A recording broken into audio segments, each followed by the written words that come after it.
திருப்பரங்குன்றம் ஆறுபடை வீடின் முதல் வீடு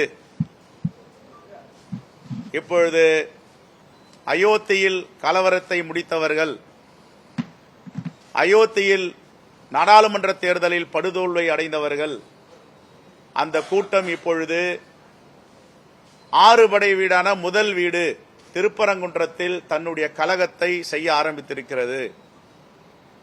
வட மாநிலங்களில் இவர்களுடைய மத அரசியல் தோல்வியடைந்து வருகிறது. இப்பொழுது தமிழ்நாட்டில் ஆறுபடை வீடு முருகனின் முதல் படையான திருப்பரங்குன்றத்தில் கலவர பூமியாக மாற்றுவதற்கும் மத நல்லிணக்கத்தை கெடுப்பதற்கும் அங்கே ஒரு கும்பல் வெளியிலிருந்து மக்களை கூட்டி வந்து உள்ளூர் மக்களுக்கு எதிராகவும் இந்த பிரச்சனையை கையில் எடுத்திருக்கிறது. இதை காங்கிரஸ் பேரியக்கம் வன்மையாக கண்டிக்கிறது. நாளை காங்கிரஸ் பேரியக்கத்தின் சார்பாக எங்களுடைய தலைவர் பெருமக்களோடு திருப்பரங்குன்றம் ஆலய வழிபாடு செய்ய செல்ல இருக்கிறோம்.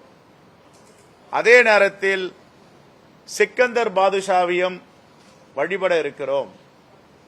இந்த மத நல்லிணக்கத்தை வலியுறுத்தி தமிழ்நாடு முழுவதும் இப்பொழுது பிரச்சாரம் செய்யும் காலகட்டாயத்தில் நாம் இருக்கிறோம். தமிழ்நாடு அரசு மிகவும் கவனமாக இருக்க வேண்டும், எச்சரிக்கையாக இருக்க வேண்டும். இந்தியாவில் எந்த மாநிலத்திலும் இல்லாத வளர்ச்சி தமிழ்நாட்டில் ஏற்பட்டுக் கொண்டிருக்கிறது. RSS, இந்து முன்னணி அமைப்புகள் பாஜகவோட துணையோடு தமிழ்நாட்டை கலவர பூமியாக மாற்றுவதற்கு முயற்சி செய்து வருகிறார்கள். மாநில அரசு மென்மையா கையாளுது. இதை நாங்க குற்றச்சாட்டாவே வைக்கிறோம்.